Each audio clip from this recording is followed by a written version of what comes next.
Hello everyone, this is Shooter Fantasy, and today we're going to talk about cryptocurrency mining and how it's been affecting game development as an indie developer. So, it's no surprise that cryptocurrency mining, it's no surprise that cryptocurrency mining has kind of been negatively affecting the ability to get into PC gaming. You try to go and get a graphics card and there's none. And the ones that are in existence are completely overblown in price. And this is because people are buying a crap ton of these graphics cards so that they can mine cryptocurrency. Which ends up being an issue when you have these people buying 20, 30 graphics cards at a time. Instead of those going to 20 or 30 people, it's going to just one person for the purpose of cryptocurrency mining.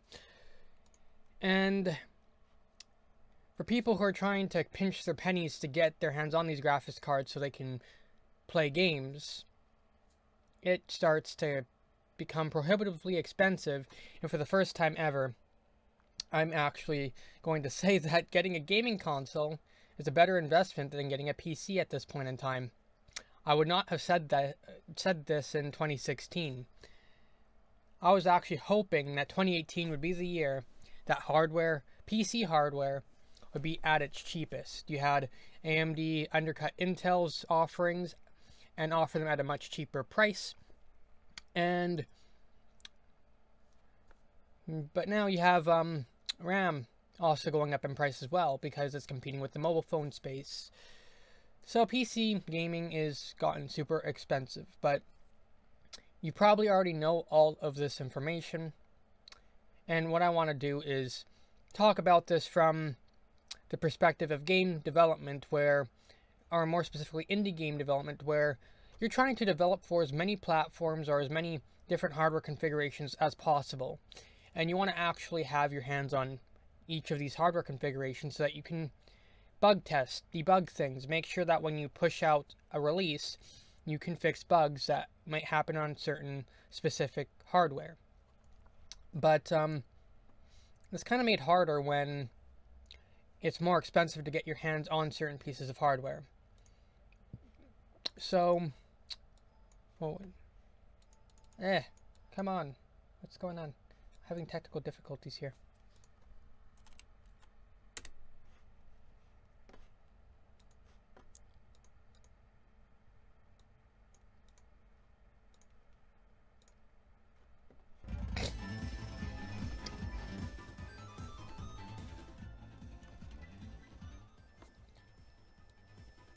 Where was I?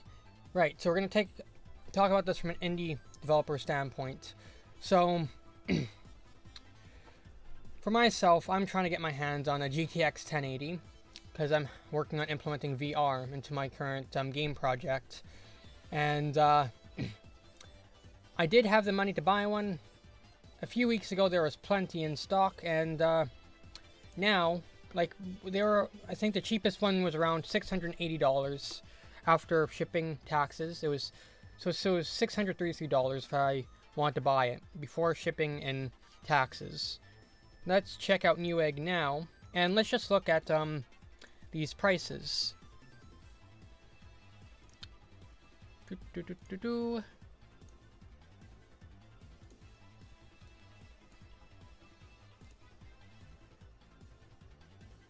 And I don't even have Newegg open. Okay, so let's look for our mid-tier cards.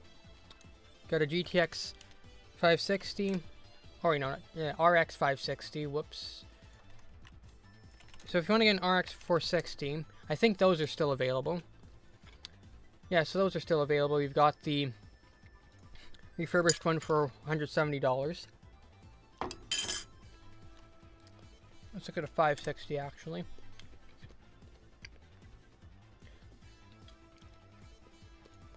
And let's look at the lowest price, $174. Okay. Let's go look at an RX 570. An RX 570, lowest price is $569. When I got my RX 480, it was around $280 for me to buy in Canadian dollars. It cost me $280 after shipping and tax. An RX 570 at its cheapest is going for $570. And let's take a look at the specs. Let's see RX 480 versus RX 570. So let's just look at how both cards compare against each other. So my graphics card is 10% faster than the RX 570. And the RX 570 is going for $569. And my graphics card, when I got it, was only $280. That's almost twice the price. A little less than twice the price, but let's see how far away my hyperbole is. So yeah, no, it's over twice the price. Yeah. So it's over twice the price of what I paid for my graphics card. My graphics card's 10% faster. So okay, let's look at the RX 580. What's the cheapest we can get an RX 580 for now? $619. Let's see how that compares against my card, which I spent $280 for.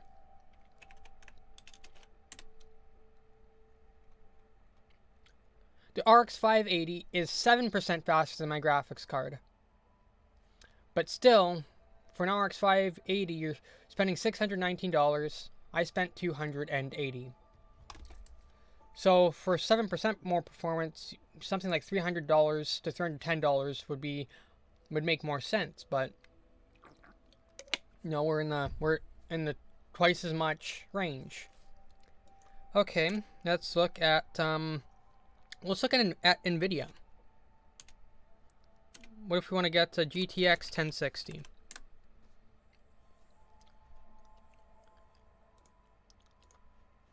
And we want to look at the 6GB one. $739. And usually the graphics card I have is quite often put up against the GTX 1060, either being on par with the GTX 1060, the GTX 1060 outperforming it a little bit in certain games, and the RX 480 outperforming the GTX 1060 in certain games. But for the 1060, you're spending, I think this looks like 3 times the price for relatively the same performance as what I got for $280. And let's look at GTX 1080s. The cheapest GTX 1080 I can buy right now is $1,024. And when I was looking at getting one of these a few weeks ago, it was going to be $680 after shipping and tax. Before shipping and tax, it was $633. So this is a little less than twice the price, but still, the sentiment remains the same.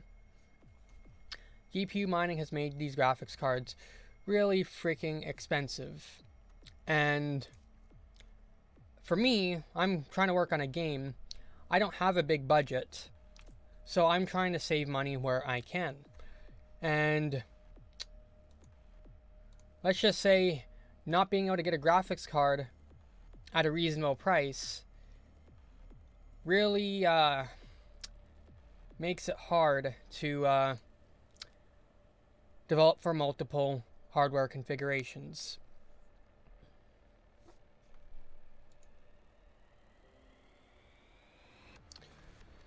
So really, there's nothing much I can even do about it either.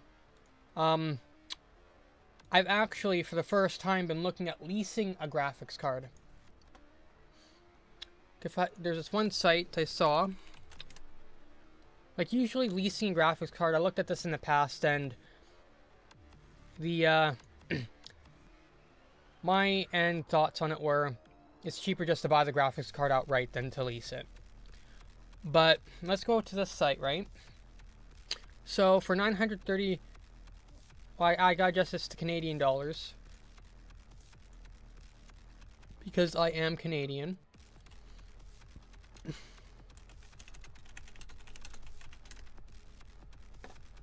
So $159 a month I would be paying if I want to lease a graphics card.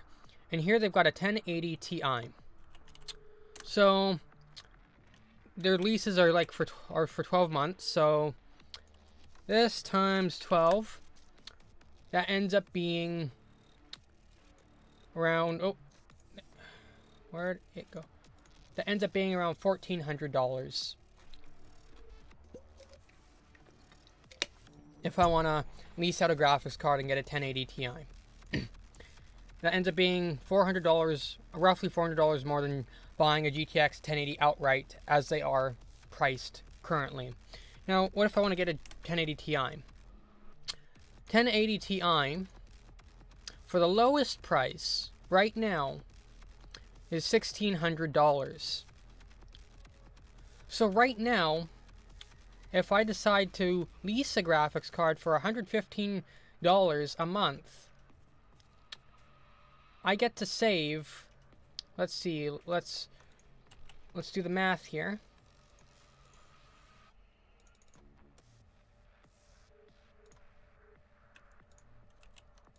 I get to save $209.52 if I decide to lease a 1080 Ti as opposed to buying it straight outright. That's kind of messed up. I can lease a graphics card at a cheaper price than just buying one right now because of how inflated these prices are. And they even have a buyout option where if I pay $150 one more time, I keep the card. So by leasing it out, I get to save $94 over just buying it straight outright. And sure, you've got these ones here as well, but they're all out of stock. So it's one of those things where, as we are now, if we're looking at things that are in current stock, it's cheaper for me to get, it's cheaper for me to lease. If this was in stock, this would obviously be cheaper. But who knows when they're going to come back in stock and when this GPU mining craze is going to end. And when you have uncertainty like that, you kind of just got to make a plunge. And I don't know. Part of me kind of wishes I did my upgrades in a different order. I upgraded my development machine to Ryzen 7 first because I wasn't sure how high RAM prices were going to keep skyrocketing to. So I spent twice the amount of money I would normally spend to get 16 gigabytes of DDR4 RAM for my computer because I was on DDR3 before. So instead of spending like around $90, I spent $212. And I got my Ryzen build in, or done. But I could have also gotten a GTX 1080 for around the same price as that upgrade at the time. And I could have, my Ryzen upgrade could have waited when I'm looking at this in retrospect. But I was expecting the AMD cards to keep getting eaten up by this mining craze because it's been notorious that AMD cards are very good at cryptocurrency mining. They have better hash rates than NVIDIA. But now so many people want to get into it that people have also started taking NVIDIA cards for GPU mining as well. So,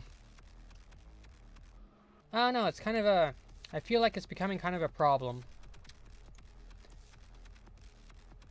And I'm not even, and right now I'm even surprised cryptocurrency mining is still so popular right now because you got to buy a lot of graphics cards. If you just build one machine for cryptocurrency mining, there's already so many machines out there mining currency that your return on investment, as far as I know, is going to take quite a while.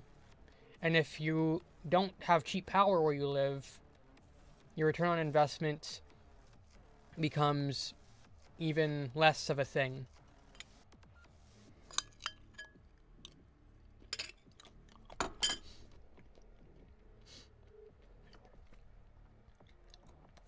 But yeah,